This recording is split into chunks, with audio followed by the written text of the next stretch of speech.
Hello and welcome, I'm Mystical. This is Mystical Gaming. We're jumping into Watch Your Realms. Now, at the moment, there is a rumour circulating right now that could quietly change the future of Watch Your Realms. Savvy Games Group, backed by Saudi Arabia's public investment fund, is reportedly in talks with ByteDance about acquiring Moonton. Nothing is confirmed yet, but if the deal happens, it could have long-term implications on how Watch Your Realms is developed, monetized and supported. So what's actually happening then? So let's be very clear. This is not confirmed news at all. This discussion is based on reports I've seen from outlets like Bloomberg, Pocket Gamer, that sort of thing. Now, I was only originally aware of it after another player, Artuous, got hold of me and said, have you seen this? So credit where credit's due. Boom, he's the one that brought it to my attention. Now, reports suggest that the Savvy Games Group is in discussion with ByteDance, and they are wanting to acquire Moonton. And now, Moonton is behind several other games. It's not just Watch Your Realms that we're interested in. Okay, there are other games that would come with that as well. But ByteDance brought Moonton back in 2021. But their focus has increasingly shifted towards TikTok, AI, core platform growth, that sort of thing. So Savvy, on the other hand, is aggressively expanding its global gaming portfolio. So would this be a good buy or fit for them? At this stage, these are early discussions and no confirmed timeline or guarantee that a deal will even happen at all has been given the go ahead, and no one from there has given an official response about it at all. So what games would be included then? So if Moonton sold, Savvy would acquire Moonton's entire portfolio, including Mobile Legends Bang Bang, Mobile Legends Adventure, Magic Chess, and of course the bit we're all interested in, Watch Your Realms. Now, Mobile Legends Bang Bang is Moonton's flagship title. It's competitive mobile, massive global player base, while the other games serve a different sort of audience, monetization model, that sort of thing. So that means that Watch Your Realms wouldn't be spun off, separated. It would sit alongside these other titles as part of the same long-term portfolio strategy going forward for them, rather than being treated as a sort of side project. So where does Watch Your Realms fit? Realistically, large companies are going to have very much the same as we. They're going to have a tier list. And that's going to be based on different things that we care about. They're not caring about the DPS of certain heroes. They're going to base theirs on the amount of revenue that comes in, the audience size, how many people they can look at as far as the market value goes, and also the long-term strategic value of anything they purchase. So Mobile Legends Bang Bang is clearly the flagship. Okay, it's real-time competitive mobile, built for esports, which is very much where Savvy is pushing themselves. Frequent updates, constantly viable, and it's going to generate an enormous amount of revenue for them. Okay, now Watch Your Realms is a different category. So I think we'd sit in a sort of long-term RPG, design and progression collection, that sort of thing, because we do like trying to top up our Pokédexes, and our retention is over months or years rather than short competitive matches. So I think we sit very differently to Mobile Legends. That doesn't make it less important, it just means we're judged differently from what I can see.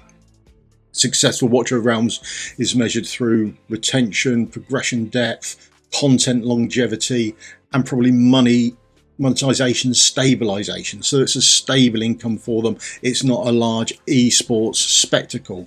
In other words, Watch Your Realms doesn't fit into or compete against Mobile Legends. It just needs to sustain a healthy, engaged player base long term. And I think we're going in the right direction for that.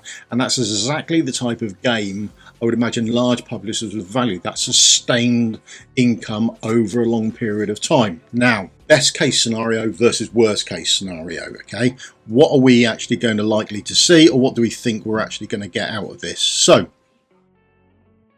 best case scenario, new ownership would bring a different structure, long-term stability. They're not going to buy it just to waste it or get rid of it. I can't see that happening. What could it mean? Okay, I think larger, more meaningful updates such as the patch we just had.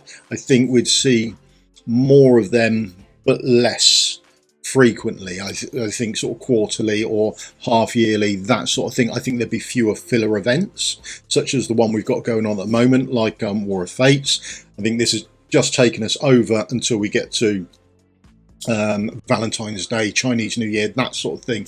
So bigger, more events then. I think we would see more evergreen systems, such as Tower of Deception, that sort of thing, where you progressively go through it, maybe more side towards Void Rift, that sort of thing. So permanent, more in-game systems, I think we'd see. I think it'd be a longer testing cycle, which is good and bad.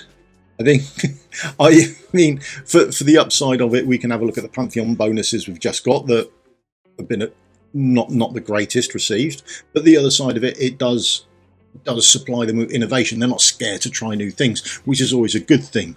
Now, worst case scenario, if we're taken over, I think innovation, that side of it would slow down. I don't think we'd see like co-op modes come out as quickly, which was fantastic, yeah? Or Zombie Invasion just came out of nowhere and has caught on really well.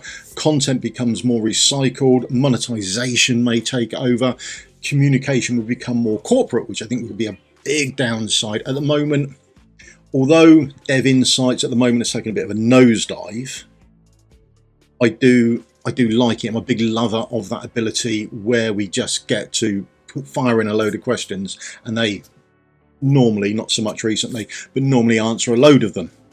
I think that's absolutely fantastic, and I think we might get a drop off on that as it would become more corporate, that sort of thing. But realistically, I would imagine the outcome lies somewhere in the middle of the best case scenario and the worst. I think that's pretty much where it would stabilize. Let's talk about everyone's favourite subject. It's got to come up and we've got to talk about it, monetization. We know this is the backbone of it. So without monetization, there is no game. They're not producing this out of the goodness of their heart, so we need monetization. Whether you think there is too much of it or whether you think there's not enough. And there are people who think there's not enough. A little while ago on the Dev Insights, people were asking, why could I only buy one Soulstone? Why couldn't I buy many of them? So there are people out there, whether you like it or not, who think there's not enough monetization. They should be able to spend more on the game. There we go. So will there be, under new leadership, will there be more or less sudden pay-to-win spikes? I think maybe less. I think it'd be more stable.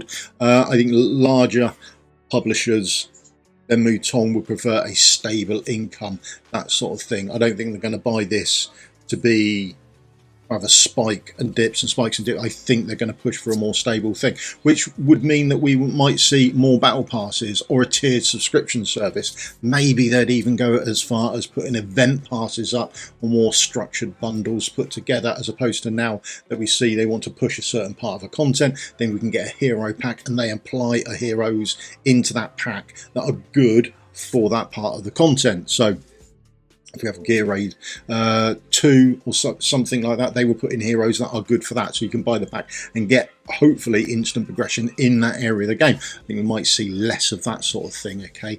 But would free-to-play die out? Absolutely not. I don't see it. All games rely on free-to-play. I mean, as much as free-to-play people like to moan about pay-to-win being too great and too much, and the game is only pay-to-win, games are going to be pay-to-win, okay? If you're paying money, you do expect to win. The downside is free-to-play will always be there because they bring that depth to a game. They bring that leaderboard with you. Otherwise, you've just got the two top guilds fighting it out and no one else cares. So you need a free-to-play player base. So you need that quantity of players to provide that depth to the game. A lot of the people, I think, that are on chat forums or that sort of thing, I should imagine the bulk of them are actually more free-to-play than there are pay-to-win players. So could monetization change? I think it probably will, but it would be done over a gradual side. I don't think it would be instant. It's not going to be something that's done overnight, and they certainly wouldn't do it recklessly if you're going to spend a vast amount of money on acquiring something. So I think we're fairly safe with regards to that before we see any big movement on it. So PvP esports, will Watcher of Realms go competitive? It's a tricky one.